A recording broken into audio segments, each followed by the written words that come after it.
Hey everybody, welcome to The Real Take. We're talking Jumanji in 3, 2, 1.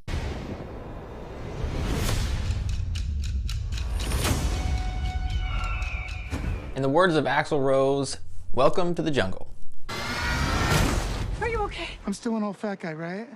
And welcome they did, because this movie was fantastic. While this movie technically was a continuation of the Jumanji story, it often felt like a reboot, but not in a bad way. While in the original, the board game came out into their world, in this one, it's a video game, not a board game, and they go into it. And for those unfamiliar, the way the storyline goes is the characters start out as teenagers in high school, and once they go into the Jumanji video game, become these other actors, the Kevin Hart, Dwayne Johnson, Jack Black, and Karen Gillan. So they're actually just kids and they go into their avatar bodies, which the most funny part, I think everybody agrees, is that the Jack Black's character is a teenage girl. So that came across hilarious on screen, and I would say that Jack Black really stole the show. Even though Dwayne Johnson and Kevin Hart's characters are very funny as well, Jack Black playing as a teenage girl was hilarious and definitely worth a watch. And I know what you're thinking, video games don't come across well on the movie screen. And usually I would agree with you, but this one is actually different.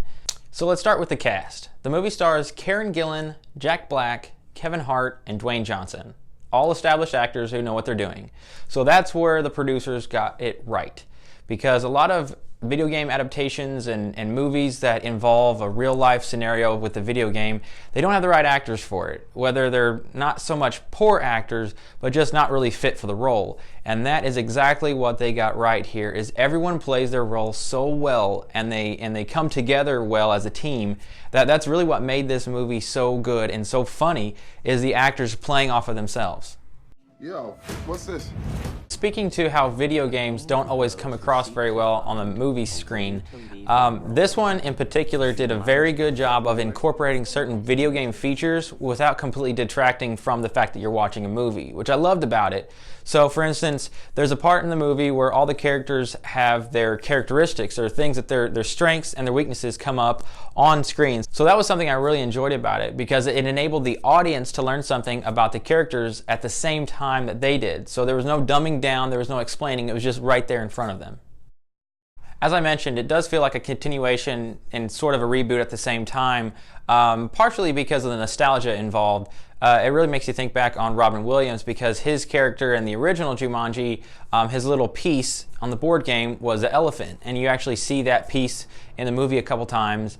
And then you also get to see where, if you remember, since he went into the board game, he actually lived there for years in the jungle, and you get to see the house that he supposedly lived in later, which is really cool thinking back on.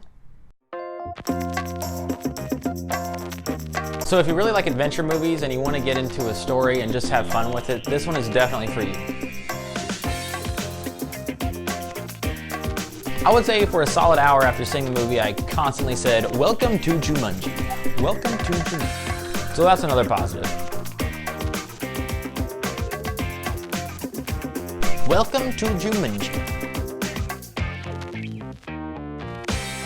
I'm Alex Reed, and welcome to Jumanji.